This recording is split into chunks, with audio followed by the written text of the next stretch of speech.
moins 21 morts dont des heurts tribaux en Libye. Les affrontements qui ont éclaté jeudi se sont poursuivis jusqu'à dimanche.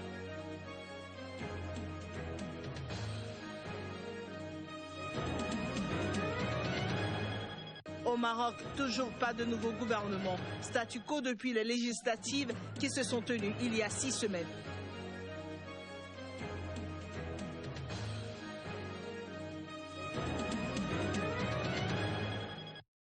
Ravi de vous retrouver en ce lundi matin, mesdames et messieurs. Bonjour et bienvenue dans cette nouvelle session d'information sur SICA. En Libye, au moins 21 personnes ont été tuées et une centaine blessées dimanche lors des affrontements entre deux tribus. Les affrontements opposent la tribu des Aouled Souleyman à celle des Gué d'Adfa, à laquelle appartenait l'ancien dictateur déchu Muammar Kadhafi. À en croire les médias libyens, les heurts ont éclaté jeudi dernier après l'agression d'une écolière dont la famille est issue de l'une des tribus. Elle aurait été attaqué par un singe appartenant à l'un des membres de la tribu adverse. Le centre médical de Seba a appelé en renfort tout son personnel et a notifié sa neutralité par rapport aux deux camps rivaux.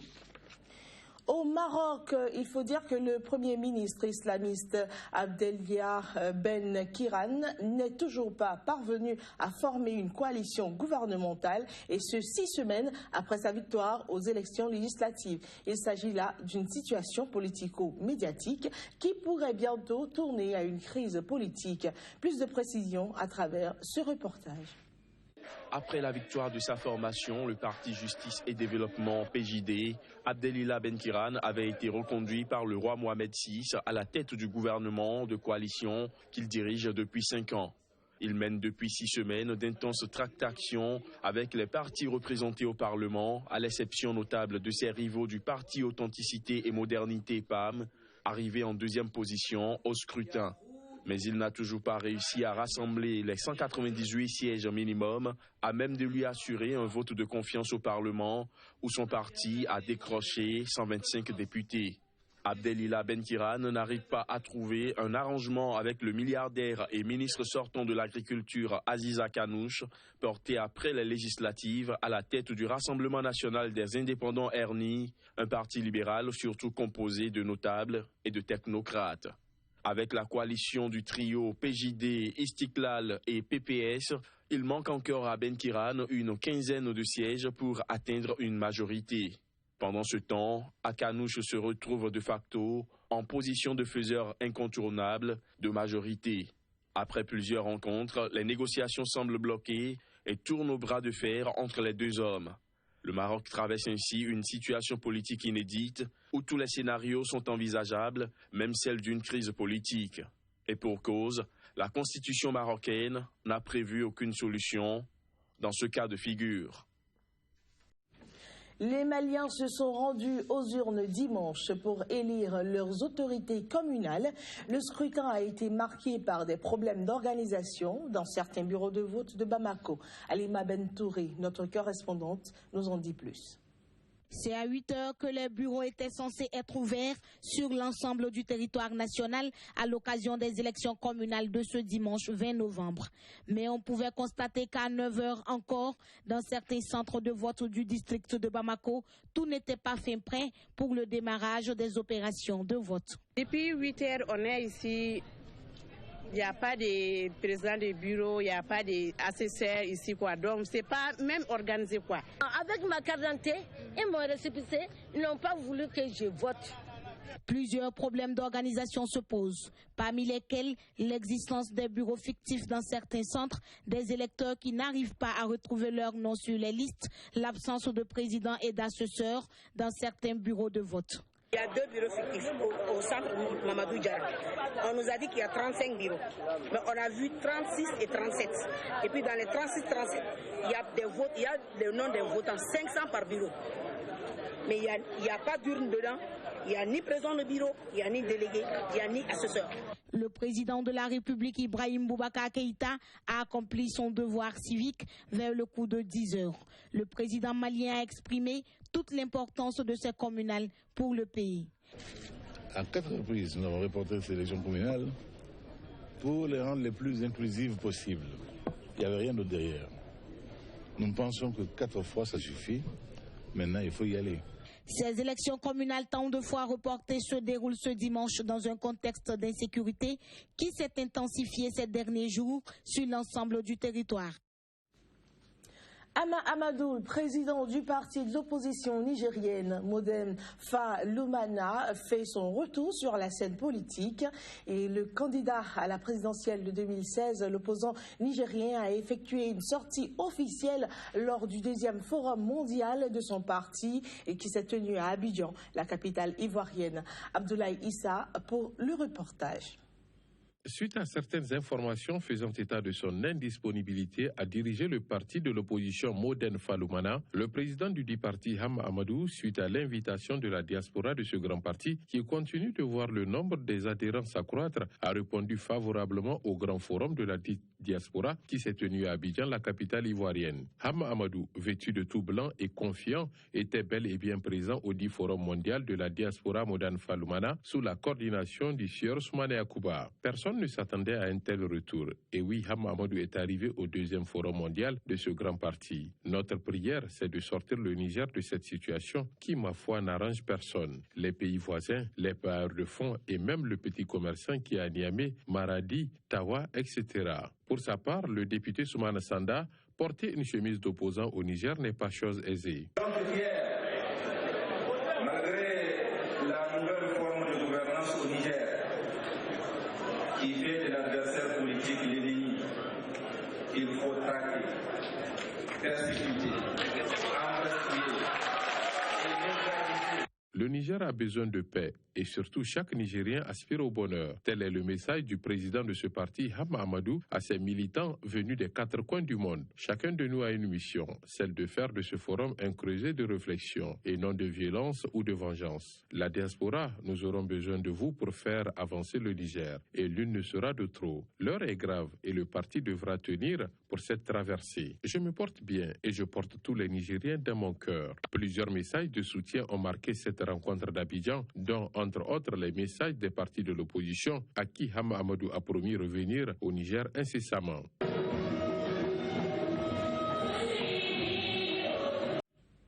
La capacité opérationnelle des forces armées ivoiriennes vient d'être renforcée. Elles viennent de recevoir plus de 200 véhicules, dont du Conseil national de sécurité. Cet acte s'inscrit dans le cadre de la lutte contre le terrorisme en Côte d'Ivoire. Chris Paterne à Sémian pour les détails. École de police d'Abidjan, honneur militaire rendu à Ahmed Bakayoko, ministre d'État, ministre ivoirien de l'Intérieur et de la Sécurité.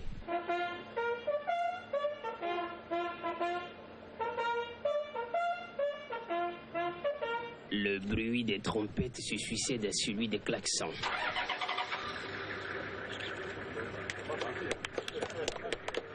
Nous sommes très reconnaissants au président de la République qui a réagi immédiatement. Et comme à l'habitude, à chaque fois qu'il y a une situation particulière, en face, il y a une réponse appropriée. Après le bilan de ces événements, les forces ont exprimé les besoins pour renforcer leur capacité opérationnelle à faire adopter par le CNS et le gouvernement la dotation d'une enveloppe spéciale de 80 milliards pour doter les forces afin qu'elles ne manquent de rien pour traquer le terrorisme. Le gouvernement ivoirien, soucieux d'améliorer son indice de sécurité auprès des investisseurs étrangers, fait don aux forces de défense et de sécurité plus de 200 véhicules de fonctionnement et de commandement. Réunion sur le pastoralisme et la transhumance en Centrafrique. Du 10 au 11 novembre dernier s'est tenue à Bangui la 3e réunion de la plateforme centrafricaine donc sur ces 2 thématiques. Cette assemblée organisée par le Fonds des Nations Unies pour l'agriculture a pour mission de permettre la sécurisation de la transhumance et la protection des civils. Hubert Marie-Jamani pour le reportage. Plusieurs acteurs institutionnels et privés qui interviennent dans le secteur de l'élevage participent à cette rencontre. Au-delà du commerce de bétail, ce sont toutes les questions liées à la transhumance, particulièrement le convoyage des bœufs d'un point à un autre, qui font l'objet de discussions. Le pastoralisme et toutes les activités qui sont liées aux pasteurs, au peuple pasteur, qui ont comme métier, dans la Bible, dans le Coran, dans toutes les activités, l'accompagnement du bétail pour que nous ayons des animaux et pour la consommation. La présence de nombreux groupes armés dans les localités pourvoyeuses de bœufs a poussé les éleveurs peuls à troquer le bâton contre le kalachnikov. Pour éviter les attaques des individus armés, les commerçants de bétail sont souvent obligés de faire appel aux gros véhicules pour acheminer les bœufs de la province à la capitale. Nous allons fixer les modalités pour une transhumance apaisée des pasteurs tchadiens et soudanais en RCA. Nous allons aussi trouver des solutions pour une cohabitation pacifique entre éleveurs peuls et agriculteurs centrafricains. Au final, la réunion sur le pastoralisme et la transhumance vise à réconcilier éleveurs peuls et agriculteurs centrafricains. Au Gabon, les pluies diluviennes qui s'abattent sur Libreville révèlent les failles dans le système d'irrigation des eaux de pluie. Eh bien, la bretelle commissariat central, ancien siège UGB, illustre bien cet état de choses. Le constat a été fait par Paul Avugundila. On le sait désormais, il n'existe pas ou presque de système d'irrigation des eaux pluvieuses à Libreville depuis toujours. La grosse flaque au bas de l'ancien siège du Parti démocratique gabonais parle plus que les mots. Malgré les caniveaux à cet endroit, la moindre averse fait craindre le pyromécanique, ce qui a pour effet de ralentir le trafic et de créer des embouteillages en plein centre-ville. L'UGB, vraiment, c'est déplorable. En pleine capitale, en plein centre-ville, vraiment, c'est des choses vraiment qu'on déplore. On aimerait que des ingénieurs, que tout le monde puisse revoir ça et trouver une solution.